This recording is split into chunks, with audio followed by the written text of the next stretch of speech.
Yeah, hi there. These comments, I'm just going to use your initials, JS, and I am Michael Buckoff, the founder, owner, and the materials writer for all of your lessons at the 7-step system to pass the TOEFL IBT.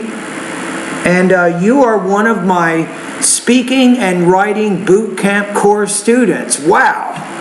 And you're already getting right into your practice, so I'm giving you some feedback right now on your pronunciation pretest for vowel and consonant sounds.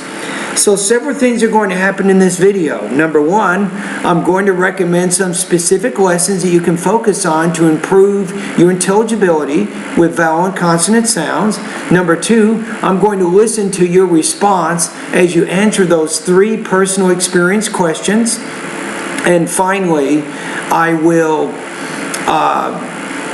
give you what's called an intelligibility score from 1 to 7, so you can see kind of where you are right now in terms of your speaking and pronunciation proficiency of American English. Okay, let's get to number 1. So I already listened to your pretest.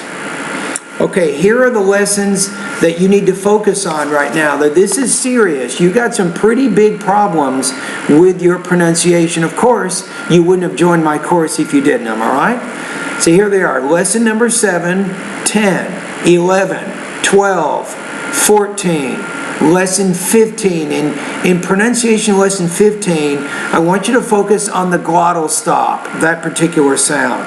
Lesson number 16, lesson 18. In lesson 18, focus on the R consonant sound, and particularly when it's in a consonant cluster, like you might have a word, a sound like a B and then an R. So you might say brown or broil. I say brown, broil. So you have the tendency to pronounce the R a little bit harder than what native speakers do when the R comes after another consonant. So that's something you want to work on. Also, lesson number 19, 23, and lesson 24. So those are the specific vowel and consonant sound lessons that you want to focus on in order to improve your intelligibility. Okay? Now the next step is, I'm now going to listen to your response to these personal experience questions. Okay, so let's go ahead and download your response here. I'm doing it right now. Okay, here we go. Here I am sending part B, that is answer the following question. So my first question. Notice how when you say part B, you're not pronouncing that P, it's part B. Think of it like this. If you say the P consonant sound, if I put a piece of paper in front of my mouth, it might look like this. Part B. You're saying part B. Part B. So when you produce that P sound, you have to produce it with a lot more air than what you're doing. Part B. See that? So that's one thing I noticed. Your bilabial consonant sound you're having trouble with, especially with the P consonant sound. Is what is your educational background and your work history? Okay, so answer is I have studied my Master of Physical Therapy back in India. No, not I have studied my master's degree in physical therapy. No, you're talking about an action that you did in the past, so you need to use past tense there, not present perfect. So if you're not sure what I'm talking about, go to Google. I want you to understand the difference. Go to Google. Here are the key words. The present perfect and simple past verb tenses in English grammar. I want you to compare those. You want to make sure you understand that, and then you must change your grammar with this. Again, I studied my master's program in India in physical therapy, not I have studied. Completed in 2014. After that, notice how you said 2014. That's 3 years ago, right? That's why I'm saying that. And when you say 2020, it's 20 years ago. The T you also need to produce with more air. I worked for 2 2.5 years in private. I worked for 2.5 years. Again, not enough air when you're pronouncing those T consonant sounds. What is it important for you to improve your speaking and pronunciation abilities of American English? Okay. Okay, so the answer is, since I moved to United States, I really want to make my professional career in physical therapy.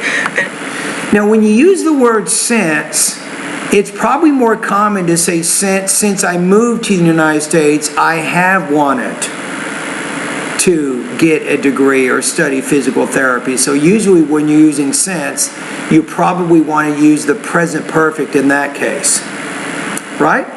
So if you're not sure what I'm talking about, go to Google. Here are the key words: since plus present perfect verb tense in English grammar. You can look at forming sentences with since and the present perfect verb tense. For that, I have to be licensed as a physical therapy, and for the... I have to be licensed, either I have to be licensed in physical therapy, or I have to be licensed as a physical therapist. So either you're using the noun thing, physical therapy, or the noun person, physical therapist, but depending on how you create your sentence, you use the noun person or the noun thing. For that, I really want to improve my speaking and pronunciations ability. Okay, the third question. I would say my speaking and pronunciation abilities of English. In this course, and my answer is, I have already applied once for TOEFL exam, okay, and I got my result that 23 in speaking and 21 in writing, and I want to improve in both the sections for my professional skills, and I'm really hoping best from this course. Yes, you can do that. Here I am saying. But it's not going to be easy. Not going to be easy at all. You have a very strong non-native speaker accent, but that's not the only thing here. Now, if you've been listening to what I've been saying, you're also having some trouble with your grammar. You're not sure sometimes what is the best type of grammar that you use in order to help you speak, I think, more correctly or more professionally, if you want to say it that way. So what you want to do is look very carefully at my TOEFL speaking and writing bootcamp course outlines, because I have designed those to give you language use practice every week. And the more language use practice that you do, the better control you will have with your grammar, with both your speaking and your writing tasks. So follow those study guides, those speaking and writing bootcamp study guides. They will really help you to improve. And then when you need to, when you're doing writing and speaking practice, you can send it my way. Now, remember, with the speaking bootcamp, you can send me speaking practice pretty much every day. Now, for writing, you can also send writing practice every day, but here's the key.